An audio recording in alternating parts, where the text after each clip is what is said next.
So how do we deal with families, friends on this awakening journey? I'm gonna share some thoughts I have regarding this and kind of like what I learned so far and what I learned not to do, what we should not do. Because I've been making a lot of mistakes when I started this. So I can tell a short little like story, like I think it was in 2020 there. When the world kind of broke loose, and a lot of people had to live in lockdowns, and we had to be cautious where we should go and who to meet, and all this kind of nonsense. However, I think it was in that summer, 2020. I was going out to my parents to have some dinner, and it was maybe like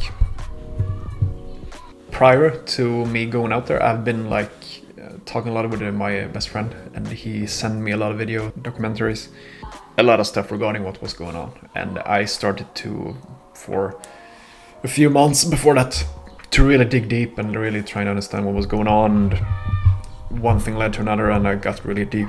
I dig pretty deep down in this rabbit hole, which continued for several years after that. So I got out to my parents, and we were having dinner, and I just felt like when I was sitting there that I have to like empty my heart. Like you just have to open up and be honest. And because we have to view it like in this way, that all of a sudden my ego thought it knew better than everyone else. My ego thought that it knew more than my parents. It thought that what I know now, they also have to understand. They have to know exactly what they need to know now. Because it will change them. They have to understand what's going on in the world. They have to understand that the world is messed up. It's a bad place and this and that. So we were having dinner, and I was just pouring out information to my dad. One line after the other, one topic after the other. We got into so many different things, and it kind of boiled over for him because he was so shocked by what I was saying, because I didn't used to talk like this before. But now all of a sudden, because I just felt like I kind of just had this epiphany, So I just felt like I have to talk to him. My mom didn't do much. I don't think she really cared about what I was saying. But I knew my dad would do it. And he really took it into him. And he got so frustrated. He got so mad and pissed. He like started to yelling at me and screaming and running away because he didn't understand what his son has become, And what I realized after those situations, because it wasn't the first, I had some other similar like that as well. But when we talk to friends and family members that are close to us, to our inner circle, it's very important to understand that just because we know certain things and we think we understand and we think that we think the world is in a certain way, but through our own experience we don't really know exactly. We just hear a lot of people talk, and we fall into these kind of traps and concepts when we go into this journey. But all of a sudden now we believe that everyone should know this. Because the more we are, the bigger chance we have of changing something. But what we don't understand is that everything is just as it should be all the time. It's perfect. It's just how we view it. Because if all these things never happens, we will never wake up to the lies. We will never wake up to ourselves. Because life will just go on in this in this matrix. When we finally realize that never to force information on people, never to force these kind of things on people. Because what I learned is that the best way we can do is to lead by example. We can be this loving, good example for the people to follow, because they will see that something's going on with this guy, something is going on with this girl. It's something different. And they take notice from that. They will not take notice when you talk to them, when you throw information, because they will get hit by cognitive dissonance. It's no way around it. That happened for me, that happens to everyone. And especially I think when we're talking about like close people in our lives, because when we're talking to, let's say, our parents, we usually tend to act much more emotional than when we would do if we were talking to strangers, let's say, or our friends. So in that scenario, when me and my parents, we talked, and I just pour out all these because I was kind of like, I had this anger inside me as well, because I felt like this is a terrible place to live in, and I have to tell everyone. But then I realized, like several years later, is that this has been going on for so long, and it's always going to be like this. I mean, let's take 2009 for example, when the other pandemic happened with the swine flu, the economy crashed in 2008 and this kind of stuff. 9/11, Twin Towers, when they fell, those are scenarios, those are happenings that happen because people wake up to them. Because if they never happened, we will never wake up to anything. So we always have to, because in the darkness, when it is really dark, that's when we see the light. And what I learned now through these years, through accumulating so much information and contemplating it and really weighing different angles together, is that show people through example, by you living your life, be a good example of what they want to follow. That's always going to come down to that.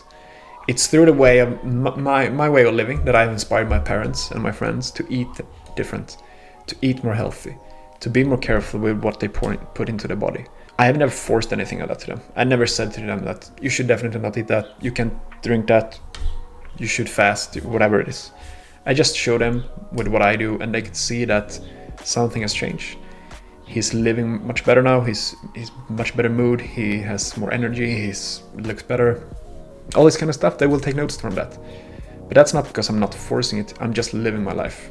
And I think that's my biggest lesson here, and especially we have to understand this as well, people are not ready to hear certain information, and they are not ready to make these changes. And just because we have made it, and it was right for us at this moment, doesn't mean that it's going to be right for them. We have to come to that understanding. If we can just understand that people are doing the best they can, where they are at now, they are exactly where they should be. And I didn't understand that when I was in that time and that year. Because that's why I started to put up a lot of things on Instagram, Facebook, Snapchat, and all this kind of stuff. Share information, share videos to other people, to my friends, because I thought that you have to understand this now. You have to listen to this and watch this.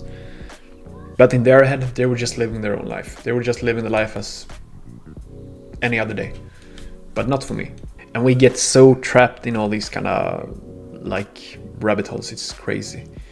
And it's a never ending, it never ends. There's so many traps we have to be careful to not fall into.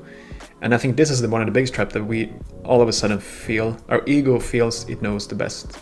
It knows better than everyone else, and they should understand this as well. But that's not what's happening. And I think that's something I really take away with me, because I'm gonna be honest, but I lost some friendships during these years because I've been focusing too much on the negativity. I've been forcing it to people. They kind of take a stand against me. They don't want to I clearly notice it. Yeah, I've been sacrificing a lot because I felt like that was the best thing to do. But I realized now through discussions with other people and for myself, from my own experience, that it doesn't work like that. It's not the best. We're just creating new issues and new problems in our lives. But we don't really make any difference at all. We just think we do, but we don't. First of all, people have to be willing to see that. And if they are in that situation, they will search and they will seek that information themselves. I can just go to myself. Like when people send stuff to me, usually I don't like to watch it, because if it's not something I'm curious about and interested in. But usually if someone just sends a random video, why would I watch it? I'm not interested. I don't want to waste my time on that. That's most people approach to when people do that.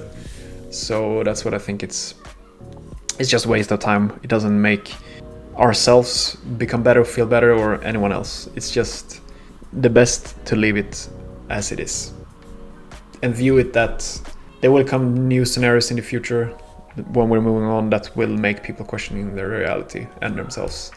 No doubt about it. And it doesn't have to be worldly events. It can happen in their own personal life as well.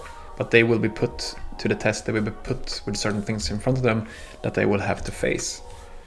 And sure, some people maybe will be ignorant their whole lives. That's probably going to happen as well. But I think it's better we just let it be. View it as catch our own ego when it thinks that it's because that's the arrogance. We build this arrogance with what we think are right for everyone at this moment, but it's not. So that's the video for today. I hope you enjoyed it. If you enjoyed this channel, this new spiritual channel that I'm working on here, I would be appreciated if you could start subscribing to the channel. To subscribe, like I said, hit the like button as well. Share it, someone you know might need to hear this. And please give me feedback. If it's something you don't agree with me, you think you should talk about, I would be happy if you could let me know. So with that said, I want to wish you a fantastic week and weekend. We talk soon. Bye.